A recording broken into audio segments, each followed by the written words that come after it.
다음은 게시판 한번 가볼까요? 그레이스 켈리 님께서 솔브레인 홀딩스 올려주셨습니다. 59,200원의 비중은 25%. 야, 이거 너무 떨어져서 손절도 못하고 있습니다. 대응 방법 좀 알려주세요. 이렇게 말씀하셨는데 솔브레인 홀딩스가 지금 43,750원입니다. 59,000원이니까 역시 높을 때 사셨네요. 지금 4거래일, 5거래일 만에 하락으로 전환을 한 건데 외국인하고 기관은 최근 흐름을 보면 오를 때는 계속해서 사주고 있는 모습 체크가 되고 있습니다. 10월 들어서는 좀 4만 한 1,000원부터 4만 6천 원 사이 약간 횡보하고 있는 모습 체크가 됩니다. 자, 솔브레인 홀딩스 손실 크다고 하시는데 어떻게 대응할까요? 알아보도록 하겠습니다. 자, 전문가님, 솔브레인 홀딩스 대응 전략 어떻게 됩니까? 일단은 솔브레인이라든지 솔브레인 홀딩스 기업에 대한 선택은 나쁘지는 않아요. 그런데 종목 접근에 대한 시기가 문제가 있는 것 같습니다. 그리고 인제 이 솔브레인이라는 그룹이 솔브레인 홀딩스, 솔브레인 이 주식으로 분할 상장되었는데 이 종목 같은 경우에 제가 소개를 많이 드렸던 종목이죠.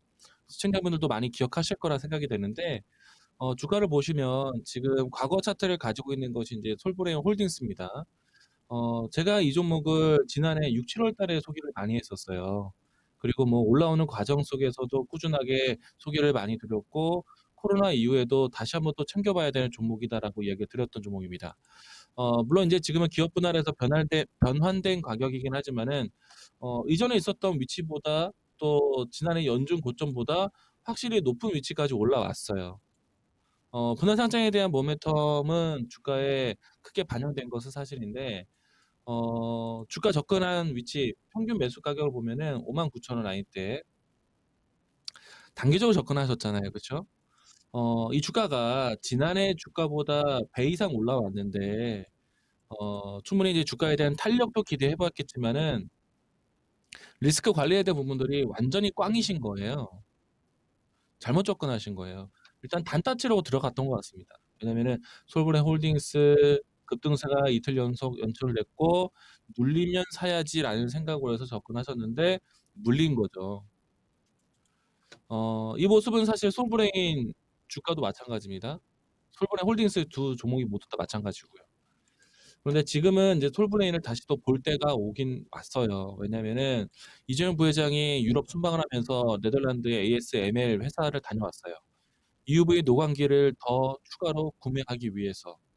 그리고 앞으로 이 반도체 미세 공정화를 하는데 ASML의 노광기가 반드시 필요하기 때문에 앞으로 EUV 장비를 위한 협력을 하기 위해서 이재용 부회장이 다녀왔습니다.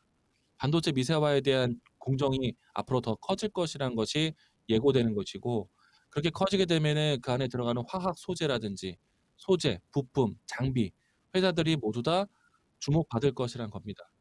그러면 솔브레인 그룹도 또 봐야 돼요. 그렇게 봤을 때 솔브레인과 솔브레인 홀딩스 나뉘었을 때 누굴 더 선택해야 되느냐? 실질적인 불화수소 사업을 할 수 있는 솔브레인 주가를 보시는 게 좋을 것 같고요. 다만 이제 솔브레인 홀딩스도 괜찮은 이유는 다른 종목들이 분할 상장해서 홀딩스 기업이 떨어져 나가게 되면은 지분법 이익에 대한 모멘텀은 있겠지만은 본래 사업에 집중하는 기업들을 선택하게 되거든요.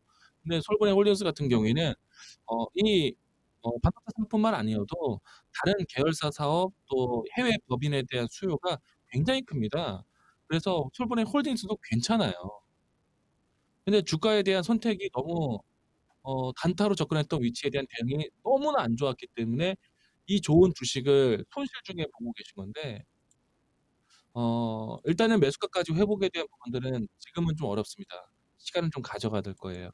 우선 솔브레인 본주가 움직이는 게 먼저일 것 같고 그리고 솔브레인 홀딩스 같은 경우에는 일단 먼저 회복해야 되는 위치 1차적인 목표가는 55,000원 정도 위치까지만 보세요. 지금에서 가격대에서는 물론 이 가격이 상당히 적은 가격은 아니지만은 충분히 이 정도 위치까지 올라올 수 있는 종목이라고 봅니다. 그래서 그 이상 가격대까지는 좀 어려울 것 같고요. 맥스 55,000원 라인대까지 좀 기다리시는 전략. 솔브레인에 대한 실적 상당히 크게 전망하고 있거든요.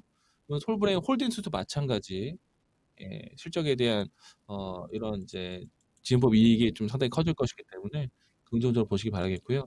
지금은 팔지 마십시오. 홀딩 의견이고요. 55,000원 라인대 근처에서는 종목 비중 줄여놓고 단타 실패 부분들을 좀 참고해서 물량을 정리하시기 바랍니다. 네, 솔브레인 홀딩스 매수 타이밍이 좀 아쉽다라는 얘기가 나오면서 55,000원, 예, 그 가격에서 비중 축소해보자 이렇게 얘기를 해주셨습니다.